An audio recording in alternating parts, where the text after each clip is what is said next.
And there we are, Fru. Welcome. How you like them beans? Welcome. Hi, David. Hi, Fru. Welcome to our studio, you guys. Yes, welcome, everybody. On a beautiful Saturday afternoon, I would like to point out before we get into this story, What story? Fru's favorite subject. My favorite subject is all about my wife today.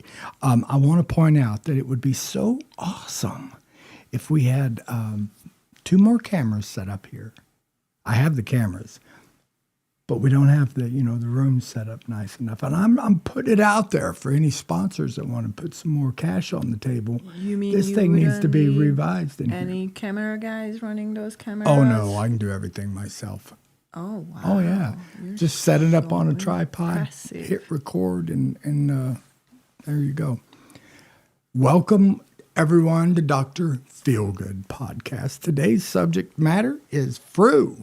This is going to be a really unique episode because I'm not running this show. She's not running the show, so you guys watch how that works. I guarantee you I'm going to lean on her a bit to run the show. I'm already there. Most people know you know me. Okay, most people know you now as my wife, a wellness coach, and one of the voices behind Dr. PhilGood. Wow, that's impressive. But I want people to understand who you are before all of this. Where does your story really begin? I mean, we know it began in Hungary. And I know all. No, I don't think that everybody knows I that, do. David. Yes, everyone. Well, yeah, My wife's from Budapest, Hungary. Just because you know it, that doesn't mean everybody knows it. No, I am from Hungary originally, and a lot of people I talk to don't know this. Not in any other countries, or sometimes they don't even really know which part of the world, especially. Well, tell us, where is it? Hungary is a tiny country. Geographically, I like to say it's the center of Europe. Now, politically, that's a different story.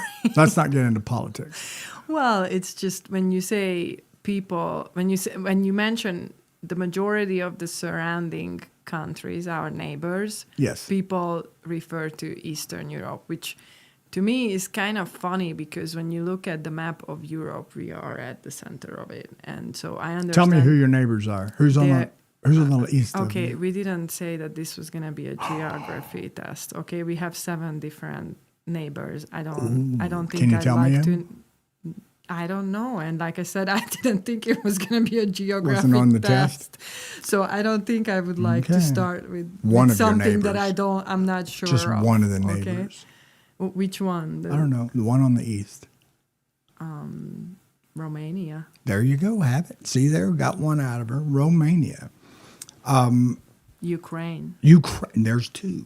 Look at Well, that. that's not from the north. I mean, east. I'm Well, just saying I that- only the said reason that to why I get you said going. Ukraine because you were talking about Eastern Europe. That's Eastern Europe. Oh, talking about political. I You said that's we're some not staying out of talking it, about but politics.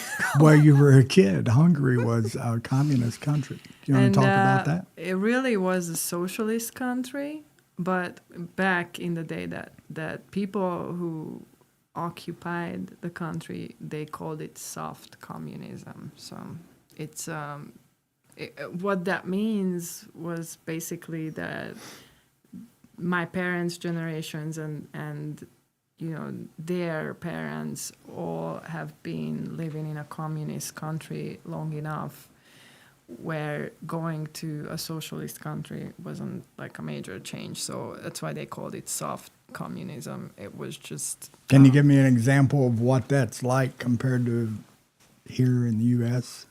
What was different about the communists? Honestly, I don't think I can give you like real life examples because I was 8 years old when Hungary became democratic, so I don't really have a whole But do you lot remember the change? Like any of that was any different all of a sudden? I remember something that happened? there was a change that I didn't understand. It wasn't visible. So Everybody was trying to explain it, and I was like, "You guys make So it wasn't no a visible sense." change. It wasn't something that you go, No. oh. No Okay. visible changes.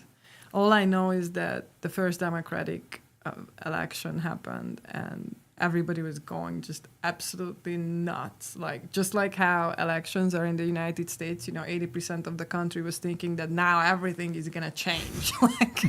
like somehow, magically, because we're electing a new political leader, everything's going to be different. And of course, that's usually not the case, but Well, let's not talk about politics. No, let's not talk about politics. Let's talk about you, what kind of child you were, because I know what kind of adult you are. Bad girl.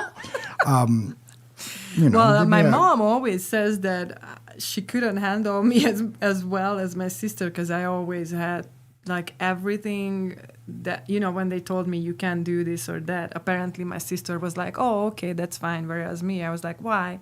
Oh, goodness. Why? And I had like 1,500 questions about the same So thing. you haven't changed much. No. Oh, you know what I hear right now? That dude out in the woods. I'm not surprised. That dude, Folks, we live out in the woods, and has been appearing quite often and we've lately. got a four-wheeler riding around in the woods. Yeah, I can hear it too. I can't get rid of that, no matter how good that. Well, I could. Now, listen, this is a great time for me to do that pull for some more sponsorship. We need to upgrade our studio so we're not just have one black wall. But I need to soundproof it. Hence, the boom boom could be gone. And also, I could get the other cameras that we have set up and running. When we did that for my interview, it was great because when I was editing, it could do screenshots of me talking and then just you talking. But without what can I say this? I can't say this word through when it comes to, what are you doing? Playing with your finger? Don't play with my finger while I'm trying to talk. What do you call it when, I do it all the time as a painter. You do all the time. What? Yeah. I redo something. Remodel it? That's what carpenters do. Restore. I need to restore this room, turn it into a studio. It's not a studio. It's a spare room. That guy in the woods, man, I wish I could send a note. The reason out why I was to the playing with your neighbors. finger, because I wanted to point out that I just realized that we have the cameras. He's talking about the interior. I need to decorate. There we go. I need to room. interior decorate. And also need to put up soundproofing. So that we can get rid of these. Oh, it's really, it doesn't bother me that much when we're not recording. I don't mind. We live way out in the woods. It's the only noise we hear. We don't got traffic and people. Okay, focus. Please. Okay, the early roots of your resilience. How did that happen? What made you who you are? That I was the smallest child, and that my siblings were stronger and older. And How much older? my sister is 4 years older than me. My brother is 10 years older than me. Ooh, yeah, that's much older. Let's tell those people about, like you were raised in a home that was atheist, basically, and your very first, you were different than your family. And tell us the story about how you got a Bible or you found it in the closet and you read about it and then you gave an offering to God. I learned reading because it was one of the things that I wouldn't let my parents alone. I knew the alphabet probably when I was 5 years old, and then after that I kept bugging them until somebody would explain me how you put the stinking letters together, because I understood that I understood the first step for reading was to learn the alphabet, so I got that out of the way very fast, and then after that I was just like, okay, let's move to the next step, and they're like, oh, why don't you just wait until you go to school? And I was like, no, I gotta do it right away. So tell everybody there's how many more letters in the alphabet? 43 or 44 letters. I don't quite know. Twice as many. You're as asking English. me questions, man. It's awesome, ain't it? So, anyways, my parents finally, I think it was my dad, he finally spent an afternoon with me to make it make sense to the whole, okay, you just put two letters together, you pronounce them together, and that's how you read. And I was like, oh man, why didn't you guys tell me that it was so simple? And then I literally went and binge read everything in the house. I mean, So your dad taught you how to read and like that easy. Yes, and my then Lord, and then you're so after smart. that, literally there were no books in the house that I didn't read, unless it was, you know, like a political book or like medical or something that there is no way that I could make sense to that. I didn't read those, but everything else that was in the house I read. Well, tell the story about the Bible. And so what happened was one afternoon we came home from school and I went to my sister and I said, Tamara, can you please help me? I'm so bored. Do you have any books that I could read? Like, do you have any books really that and she says, well, actually, now that you're asking, I was like just searching for something the other day in the cabinet in the kitchen, like right above the blah, blah, blah. It's like completely, you know, weird place. And I found the book there hiding. I think it's probably our Christmas present, and probably mom's hiding it from us. So don't tell anybody that I told you, but there is a book there, and it's for children. So, and I was like, you know, that was like getting a Christmas gift early. Like I needed to reach in there immediately, and I spent the rest of the afternoon with reading that book. And that book was a child or children adaptation for the Bible. So what was the first thing you read? Did you read it from Genesis? And Adam and Eve? Cain and Abel, yeah. That's it. you know, I can't even tell you if I started it with the New Testament. I think or you the Old did, because what Testament. you told me about with the sacrifice was Cain and Abel. Oh, yeah. So I started to read I started to read it from the beginning, of course. And then when they were sacrificing all those animals, I'm like, man, this is so weird. I don't think I want to do this. Like, this is just odd as all get out. And so I went back and reported to my sister, and she was like, well, why don't you just read the New Testament? And I'm like, what's the New Testament? You know, like, what is this testament business? And she said, well, that's about Jesus's life. And I'm like, okay, well, yeah, sure, let's look into that. Okay, so I went back, and I, in no time, read the whole New Testament, and Jesus turned into my superhero. Like, and that's the funniest thing was about it, is that nobody ever told me anything about Jesus or the Bible or anything like that. I mean, I know my grandparents were going to church, but they were Catholic churches where they didn't talk about the Bible. Well, it was read to him in Latin. Or much about Jesus, really. I mean, other than that, you know, he died on a cross. Like, that's all you knew, basically. Somehow, I just had this feeling immediately, or maybe I read it out of it, I don't know, that all that information was there for me to figure out, like, how to become like Jesus. Like, I wanted to be like Jesus immediately. From 5 years old. Yeah, I was like maybe 6 I was in school, so I had to be at least 6. But I just had this immediate desire to you know, be able to do the miracles or experience the miracles or whatever it was. So Well, that's neat. It made you extremely different in your family, huh?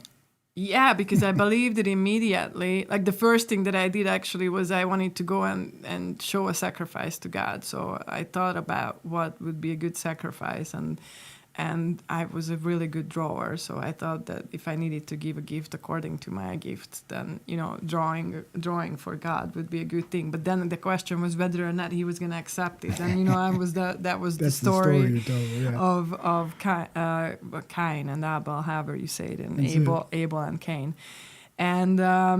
And so I put that drawing out in the backyard, and I imagine that somehow that's gonna be lifted up and go up in the sky or burn in front of everybody, or And when it did, bleed to death or whatever.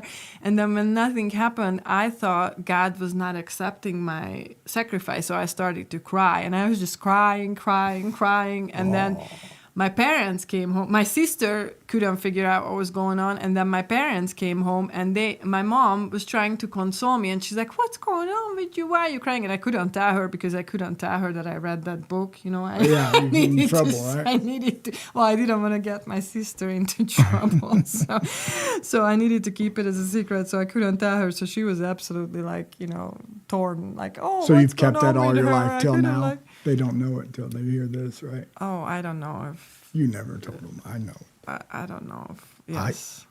I saved a lot of things I didn't tell my parents. Yeah, well, there was. I don't think I didn't think anybody would care. Like Right. 35 years later or whatever. It's not a big 40 years later almost. All right, let's talk about, we just talked about what you were like. Let's talk about your family and school. Your dad was an architect Yes. all your life? No. Both of my parents were real estate agents later on. Okay. I can't say my dad was the one who brought it in, but he obviously was the one who brought in the whole building construction, like real estate kind of type of thing. And then they were working together. So my family was very unconventional. So back in that time, being an entrepreneur was not really something that you saw. And both of my parents did not work jobs. So that was really wild because I didn't know anybody else, literally, besides of my parents. I had no friends. They were really parents soft communists. Were Huh? not. Well, my parents were different. So they were unconventional. They didn't care about what other people thought or said. They just did whatever they thought they should be doing, which was really kind of cool. That's cool. It shaped you into the rebellious guru you are now right. today. And but it taught me that, like, for you to succeed, you don't have to. What's the word? I was gonna say confine, but I don't know. Follow the confinement. Yeah, you don't have to confine. So you don't have to be like everybody else in society, because I've seen them being successful. So that taught me that being very different is okay. So how was that with you going to school? And so how did you there fit were in other school? different things. So, like, for example, my mom didn't have my dad's last name, so that was one of the things that I remember that created slightly uncomfortable situations in school, where they put my mom's name down as Miss József Tomczyk, and I always needed to correct everybody, and they're like, "What? Your mother's name is not the same as you."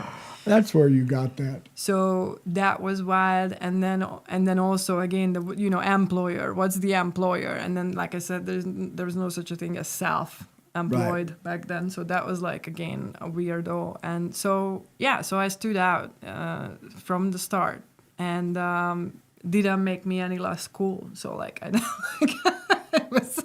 I was not bothered by it. As a matter of fact, sooner or later, I probably started to be proud of the fact that utilize it. I was different.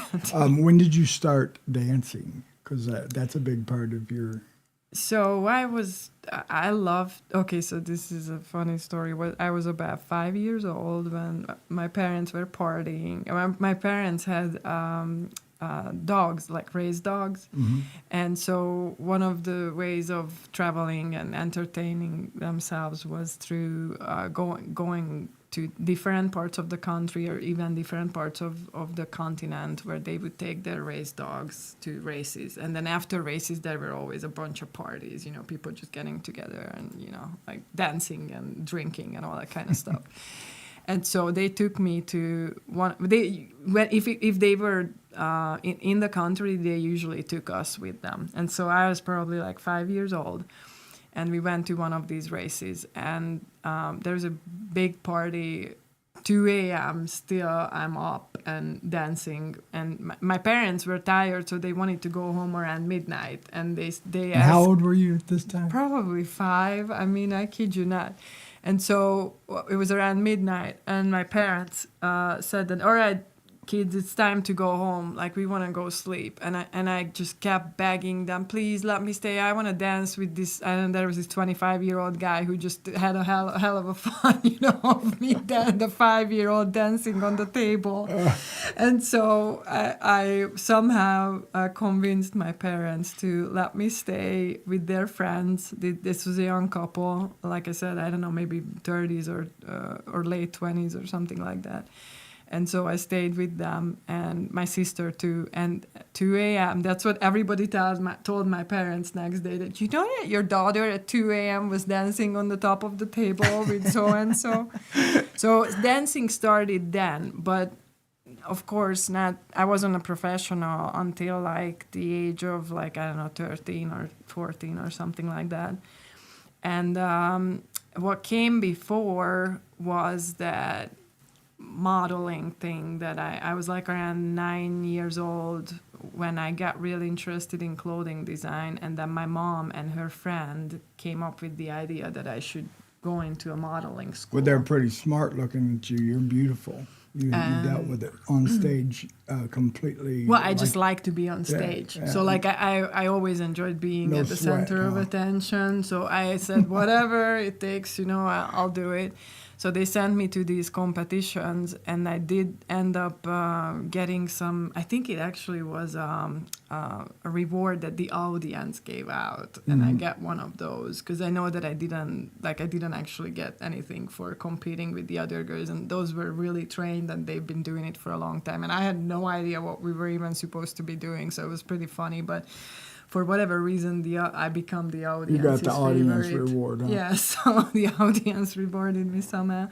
So that's how the modeling started, or the love for the modeling. And then I was about 12 or maybe, around 12 years old when I enrolled into this hip-hop dance school. And so that's how I become professional. So you were hip-hop modeling dancer. before you were dancing, hadn't you? Yes, and then the school started to use me for fashion shows. That we'll talk about it a little bit later, but that Sure. also grew into you starting your own clothing design. Well, like I said, that my mom and her friend sent me to the modeling school and the competitions because I was already interested in design and fashion, and so they thought it would be good for me to experience that aspect before I would do design. So your mom was a big part of you getting into design and dance. Did they support you in the dancing as well? They did. Yes. Okay, that's cool. What was it like with the Eastern European toughness? What brought that out in you? Because you're tough, girl. Yeah, like tough how exactly? Oh, the resilience type of thing. Yeah. You make it through. It's an interesting thing because my parents always thought that the stress that came with their divorce and everything was just, I was the one who was untouched by it. And I had a lot of conversations with both of my parents after, like years after that, and they truly didn't understand, like. Not just them, but like anybody in the family. There's a part of you that when you're going through something completely tough, I'm not showing like it. You never show it. Yeah, but that doesn't mean doesn't mean you're not going through it, right? So that's what I was trying to say. Like that's what I realized through those conversations with my parents, that they bought it. They thought that just because I wasn't showing how difficult it was, they thought it didn't affect me. Right. But in reality, I'm probably more sensitive than anybody else in my family. Yes. Not confusing at all. But that is one thing I noticed about you from the beginning. You seem everything is just fine. Even in the biggest storms, you can smile right through it and not even know anything's bothering you. I picked up that about you very early on. I come with a lot of stress, remember? Yeah, I think actually that's from my mom. That's how I saw my mom. Yeah. A lot of times she would, like really tough situations and really upsetting situations, and she would just seem like, oh, who cares? And, would walk away. You were brought up in a different culture than us in America big time, but also your family dynamics was a lot different. How did that shape you to who you are today? And my wife, our family life here, us together, how did that shape you and prepare you for who you are today? I think it just taught me to be prepared to experience, things that are different and that are difficult. like I don't know, like just not get carried away by the emotions or whatever. Just grow from it. Like learn the best you can, and then just get ready for the next round. Well, I know from experience what makes you mentally tough like that is you go through some tough stuff. So, is there anything that you can share with us that your youth, what involved that shaped you into the ability to? One thing I noticed about you, it's hugely different, is that you're capable of seeing people, me as in general, from a neutral standpoint. Yeah. And who was it in your life that taught you how to do that? Yeah, so that's it comes back to, so like I've never really heard my parents, spending too much time talking bad things about others. Like their philosophy was that, life is too short not to enjoy it. Mm-hmm. And I didn't know if either one of them were trauma survivors or not. So that just seemed like a philosophy that they bought into, and they appreciated everybody around them, including their friends who had that mentality that if there is so and so that bothers you, then why are you spending time with them, or why are you talking about them, or why don't you recenter your focus and just focus on the things that make you happy and that bring joy to you in your life. That's good. I'm glad you were brought up that way. Well, a lot of the things that, like you and me, our relationship. You met me. I was 44. You're now 44. You don't mind me giving your age. I hope. But what I liked about you, still to this day, is that the stuff that we've had to face together, nobody else would last. My mom and dad and everybody that's close to me now, they couldn't. I was alone all my life. If I was with somebody for a very long period of time, 3 or 4 years, it was over. I had ruined it because of what I was dealing with emotionally. And that didn't happen with you. I mean, you got in the car and drove off to Denver a few times, but you always came back. Well, David, this applies to you too, but I'm sure to a lot of other people who are listening today. I went through a lot of things in my life that I know a lot of people who wouldn't have made it through. Mm-hmm. So that gives you a different set of expectations towards things, and also allows you to grow closer to God, where you are, your default is to rely on God in situations that are unbearable. It makes you different, but a lot of people aren't like that. So that separated you as a young person. I know trauma is what shapes people like you and me into that mindset. Now, you can go one way or the other. You can be completely, I always damaged, or you can be the. I always searched a relationship with a higher power. So, like, I believed of the existence of a higher power since I can remember, and I always, like, looking back through the times that I went through that were difficult, I always saw how I came out okay, and it wasn't because I couldn't find anything in myself, that made me that way. Mm-hmm. I just, other than the circumstances that I described earlier, like how my parents were thinking, or which were nuances really when it came to comparing the living circumstances of other, like friends and other family members. So I always had to point back to God carrying me through because of a person who came into my life in that moment. I didn't believe in random and chance and coincidences and all of those things. So I always felt like everything that happened and affected my life positively was due to God's intervention. Did you feel seen and understood when you were a kid? I guess what I realized, I internalized a lot of the things that were going on. So I wasn't, the majority of the time, I wasn't really seeking understanding. And I think it probably was because I didn't feel understood. And no, I didn't feel seen, for sure. Well, I was thinking about it. The way you seem happy and like nothing's bothering you. I mean, me and you can dance through a storm. We can put on the camera and be going that. Woo, look at everybody thinks we're so happy. Turn it off, and the storm was on. I like that about you. Thank you.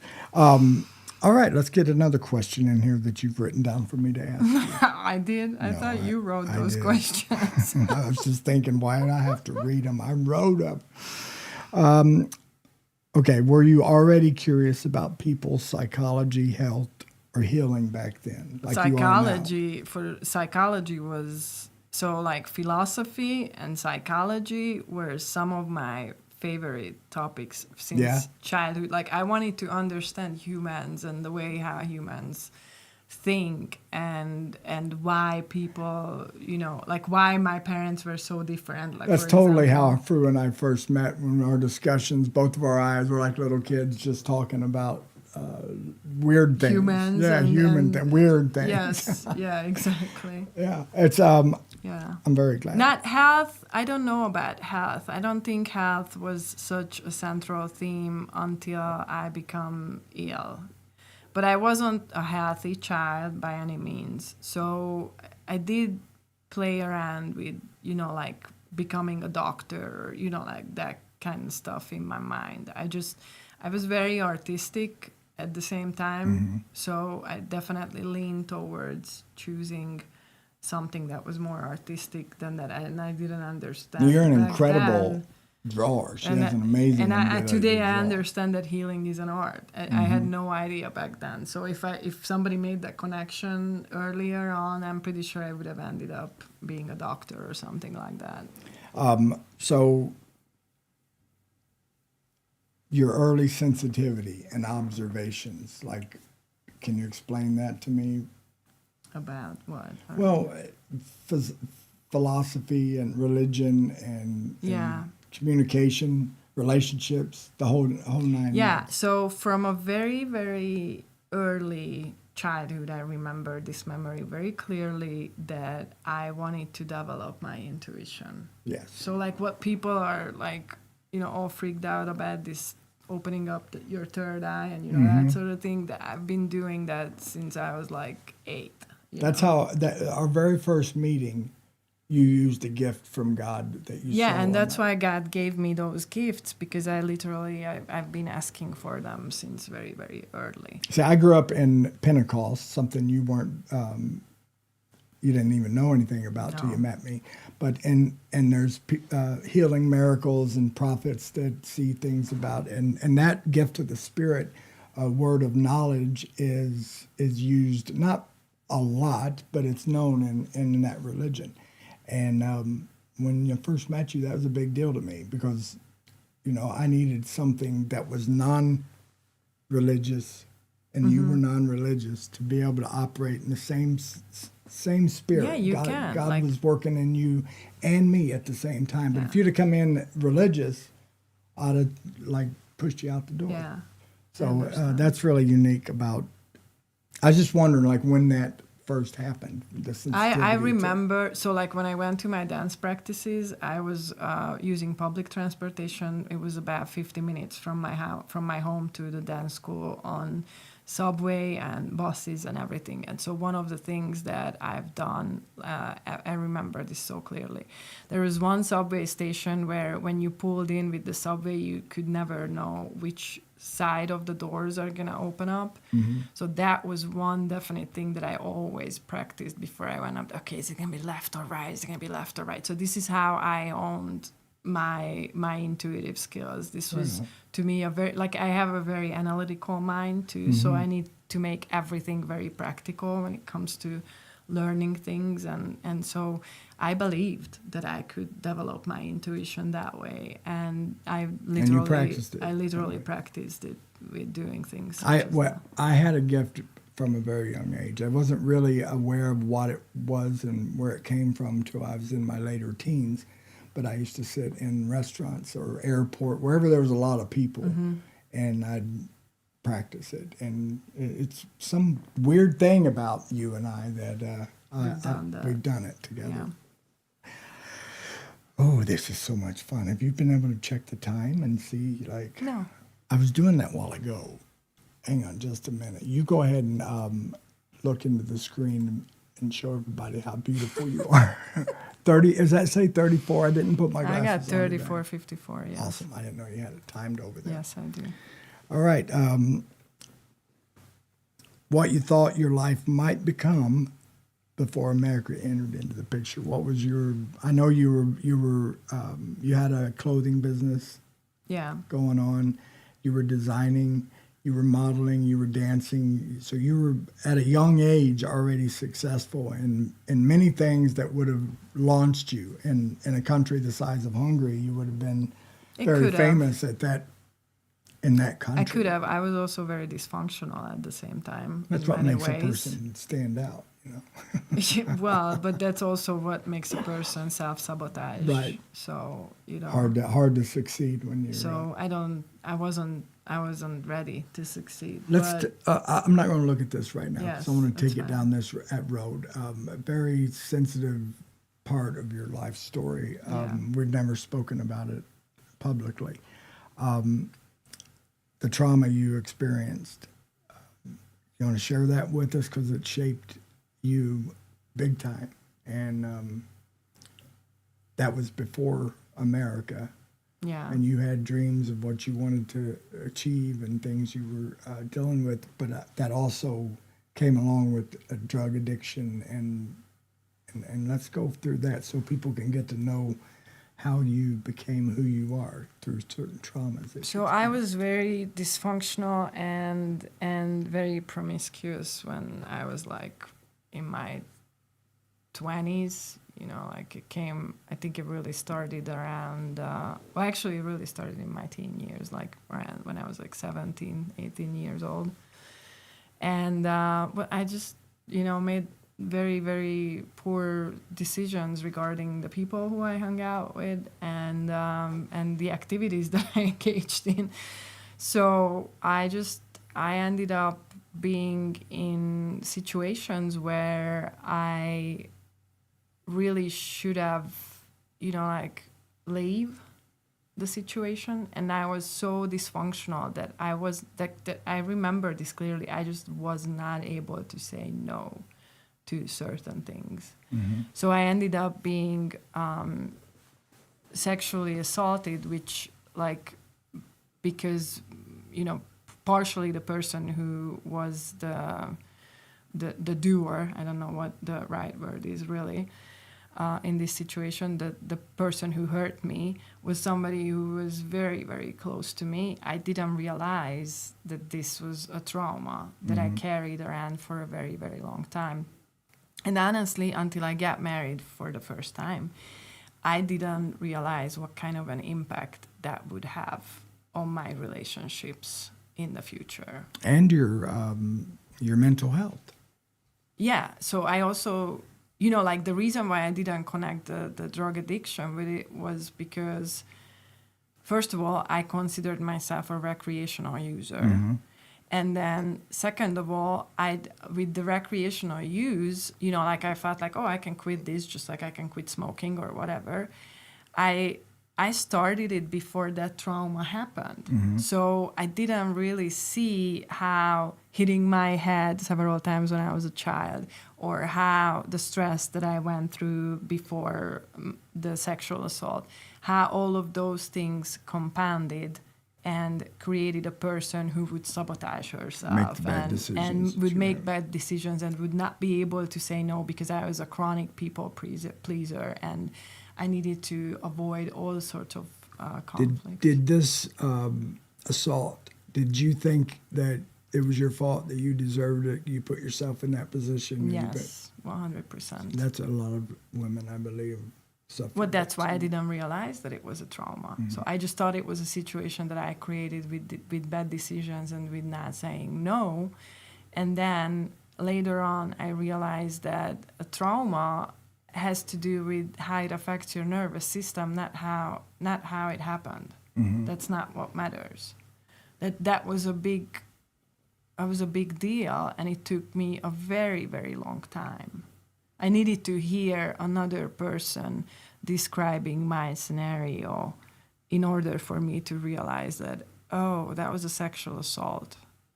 Oh, just because I took the drugs willingly, that doesn't mean that I wasn't taken advantage on. Right.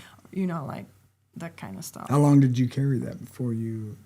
I don't know, at least 10, 15 years, I would say. And did you get relief when you began realizing what happened? Not really, not at the beginning. That's the thing about, like, if, you know, like I would probably like to say this more like men who are trying to understand another woman who dealt with sexual assault or sexual abuse is that, no, just realizing that it was a trauma and you were sexually assaulted doesn't necessarily mean that you're going to quit blaming yourself. Right. Or that you're going to forgive everybody who was involved. And an important part to all trauma survivors to know is that until you forgive, you're not going to heal. Right. Your nervous system has been responding to things in that profile. It's been in that posture since that time. Those emotions are going to trigger you to go back to your trauma, and they're going to disable you from making better decisions in the future, which is going to affect your relationships and self-sabotaging and your growth, your personal growth, and all that kind of stuff. So you were still a teenager when this happened. 19 years old. You moved to America when? When I was 23, so 4 years later. Okay. And that didn't have anything to do with it. I was just trying to figure out, you know, what happened when the change, when you moved from okay, so you had these plans as a dancer. I know that your back began hurting. You hurt your back in some way. No, it was my hip. My hip, yeah. And so that stopped you from, like, tell us about the dance career you had. Yeah, when I was 16 when I needed to quit, and that's what triggered the drug use. Let's talk about, like, what level of dance you were at, though. I was, I could have headed to become a professional without any questions. It didn't seem like a lucrative thing, so I wasn't really going to pursue that. You were dancing in, like, with people who were like Jennifer Lopez of America, right? You were dancing. Right, but what I saw as a path for myself was ending as being a teacher, a choreographer, or something like that. That wouldn't have, you know, created like really a life that I could have maintained like sustainably. So the smart thing was to still pursue a profession, you know, on the side. That brought you a lot of joy. You've talked to me about how you feel when you're dancing. I know dancing. When we're dancing how I love dancing. Yeah. Dancing was the one thing that allowed me to forget about everything. So when that happened, you got hurt. Yeah, so I couldn't dance anymore. That's when the drugs came in. Yeah, so what happened was I had a hip issue that could not be diagnosed, therefore it could not be resolved. And I ended up not being able to dance. Mm-hmm. Just I couldn't. Like every single time I went to a practice, that would trigger so much pain that I couldn't walk next day. So it was really not worth it. And so I quit going to practice eventually. And then at around 16? Mm-hmm. All right, yes, 16, 17, something like that. And drugs replaced and because it, of right? that, I needed to find another outlet to release stress, because I didn't realize it back then, of course, but that 100% relieved me from all kinds of stress. As a musician, I know that's where mine was, on stage performing. Yeah. And when that ended, I know what that felt like. Like for me, it didn't even have to be on stage in order to relieve the stress. You know, to me, just to go to practice and do it with my team was like enough for me to, when I went It's all home, up here. Yeah. It cleared my mind, just like if you meditated for 2 hours, you know, like I went home and not remembered any of the problems that I was thinking about before I went to practice. And so when that stopped being the case, I needed to find something else. So what I did was I took drugs, and I went to clubs in the weekends. I took drugs, and then I danced for 12, 14, 16 hours. And so... At raves? Yeah. Yeah. And so that would empty my mind in the same way. Mm-hmm. And I could only do it like once, like once a week. But like that was enough release where through the rest of the week, I didn't really have to worry about, the stuff. There was stress. And of course, because of the drug use, my hormones get way out of whack. So my moodiness went like way above average. And so, of course, there was a lot of drama in my life that, I don't have now, thank God. And I didn't understand, of course, the circumstances or why they were getting worse or Right. whatever. But yeah, so that's how drugs, when I guess sex too, like not just drugs, but that's how drugs and sex took over and replaced dance with that. And that makes sense at an energetic level. That's the same kind of energy Right. that you channel into dancing. That's the same type of energy that, And so overnight, basically, right? It was like an injury, just all of a sudden you're hit. yeah. Just from one day to another, I woke up one day and I couldn't walk. And then that pain would go away in 3 ways, but if I went to dance, it would come back immediately. You know how there's nothing that we say we serve a circumstantial God. There's no coincidental, not circumstantial, coincidental God. There's no coincidences that God hasn't been involved. Like that happening wasn't just a coincidence. It shaped you. You went into making some bad decisions, and it turned another part of your life that would have never happened if you'd have still had it. That how I deal with getting jumped and the trauma that I happened at 15 that's how I deal with it up here from all my adult life. The only way to get through it and over it and the forgiveness that came along was to actually, God had something to do with that. This happened so that I could help someone else that is struggling with CTE or traumatic brain injuries or suicide, hopelessness. With that, I know that exactly that's how you looked at it now. But at that time, from 16 to 24, you were left on your own, basically, right? You grew up and got out on your own early. I mean, you lived with your parents, but you didn't. No, there was no rules, really. I moved right? out of my dad's house when I was 19. 19 years old? 19 or 20, I can't. Did you have a job where you worked? Yeah, I did. What'd you do for a living?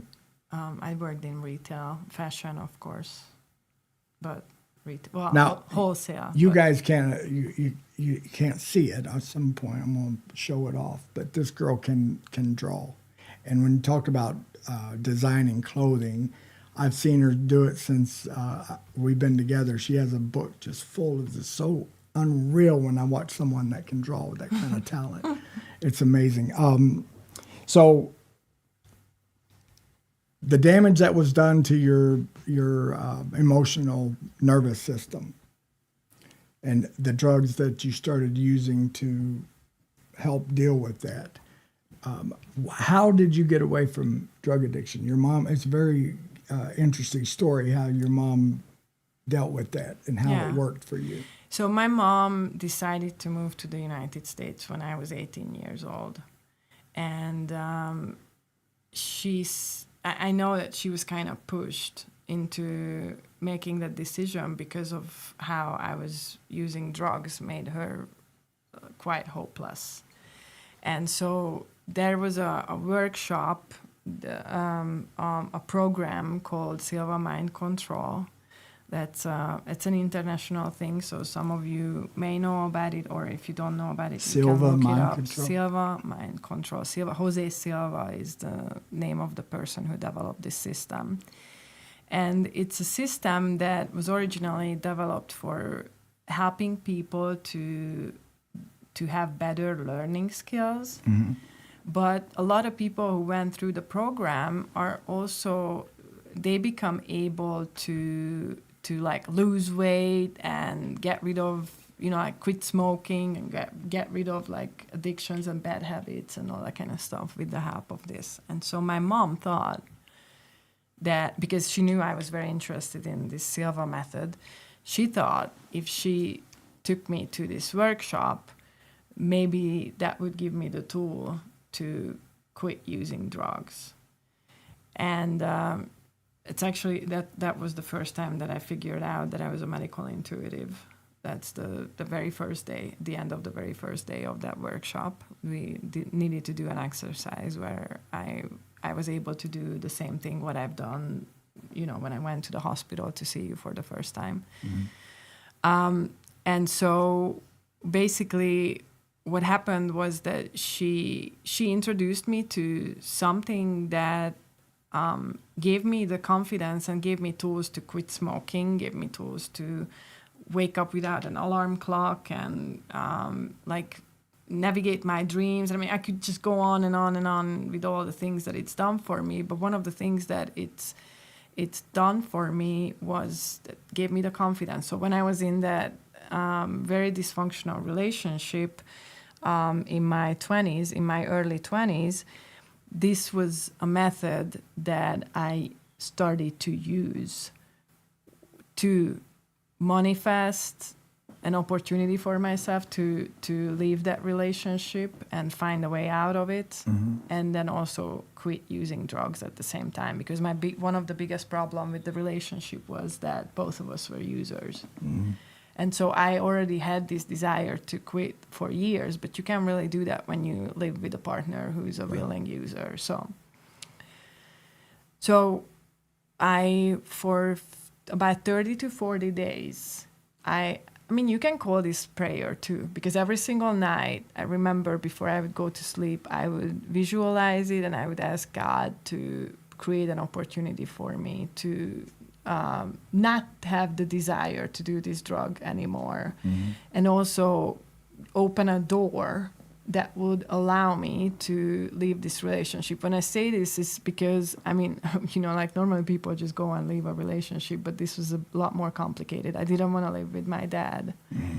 My mom was living in the United States, so my options were really limited and I was like only 22 years old, I think. So I didn't really, and I didn't have the money just to go, and buy a house for myself or put that, like rent something or whatever. I was absolutely, so you were stuck. I was absolutely stuck. Yeah. And not to mention that the man I was living with was just very unstable emotionally. So even leaving that relationship, I needed help to escape. Right. You were trapped. I was trapped big time where he would lock the door on me and leave the house kind of stuff. So not just, I needed to come up with a plan and I didn't. Instead, I kept praying and God sent me a friend, a brand new friend who actually came to me through his circles. And this lady, one night, we just sat down and talked and talked and talked. And I told her everything about what happened and, how I'm stuck and how I need to get out of it.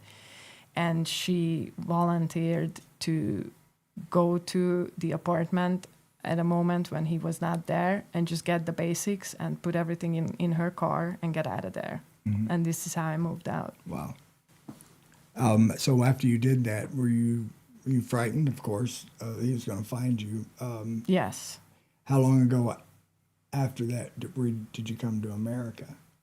Was not long after that. So very, very shortly, I met my first husband, and my first husband was basically one of the reasons why I came. My mom was the other reason, but my first husband was the other reason. Now he was completely out of that circle from your other friend, or was he involved in that? He knew my boyfriend back then, but he wasn't they were not friends or anything like that. So he was out of that. He wasn't part of his friends or anything that. So how long? You moved to America and all that, but how long did it take before you were afraid that this guy would find you? Did you live with that fear for a long time? Not really, because back then there was no social media. Right. You So could actually disappear. You could actually disappear. I didn't like like even when I moved from one city to another, this is where the connections got kind of tricky, because he was originally from a very close location to where I moved to, but he wasn't living. So he and I, we lived in the capital, and after I got married, Budapest. yeah, he lived in Budapest, but he was originally from a small town next to Lake Balaton. And so after we broke up and I moved out and I got married, we actually moved to Lake Balaton, not very far from where he lived at. So, but even then, I could have the privacy of him not knowing for sure where I am at, or, just... There was no social media. There didn't have email yet, did they? Yeah, there were emails, I would say, but that's not the same as social media when it comes to information. It was a different world back then. Right. So we're about close to that hour. We're going to put part 2 in for the interview. I know you're exhausted. We made it to, I think we're right at the place where you moved to America. Did we cover everything in Hungary that needed to be covered? I think so. Yeah. Is there anything else that you want to discuss about that portion of your life before we come back in and go a whole other direction and talk about America and then you and I? And is there anything else you wanted to add before we end the show today? No, I mean, I'm keep thinking about this paradigm shift, like, I don't know if people understand what that is, if everybody understands what that is. But well, let's just touch on it right now, and then we'll finish up on the next episode. When I was 8 years old and Hungary became a democratic country for overnight, that was a paradigm shift. And of course, I didn't know back then that was a paradigm shift. But this is important from a personal growth point of view, because when we grow, we go through paradigm shift. Right. I remember another way to experience or express the paradigm shift is moving from a place that you grew up in when you were a child and going to it. Like, we moved from Indiana to a different culture. To a whole nother, exactly. Like changing cultures. And as that happened to you as a young person, it set you up to be able to experience paradigm shifts later on and understand it better. Yeah. That's very important, when, especially in the aspect that you were asking, like how I looked at you differently than other people. This is what matters if anybody wants to develop the ability to look at people differently. This is what we have to understand. Everybody's got a bias. We all are biased, and when we understand what a paradigm shift is, then we have an ability to navigate these biases. It's a good example. When you told me, I think it was just today, when you said, "Man, this thing that you cooked, it reminds me of, I think it's Kentucky Fried Chicken." Well, that if I didn't know you, that would be like the biggest offense. Insult, okay, I know. It was like a biggest insult. But I knew it when I I said know it, that your upbringing it ties you to the southern part of the country, yes. and because you grew up and your whole entire life you ate in fast food restaurants. I understand that for you, that's not an offense. That's what's necessary for us to be able to look at people through different lenses. Hey, Sammy, the show's not over, girl. I guess. Yeah, Sammy, how about you go and lay down? Lay down.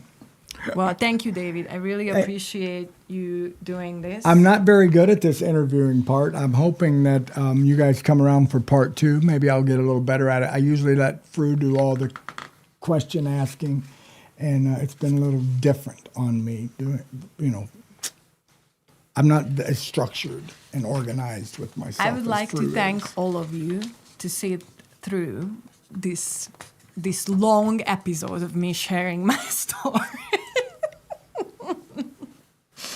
And I just hope that all trauma survivors feel a little bit less alone by hearing this story and a little more seen. I hope you guys get to know Fru a little bit. That way You know, you can see the experience, the story of our life. You really need to get to know each one of us individually. And I think it's a really unique. Fru is a very unique girl, and I'm hoping that I can interview her even better for this next part.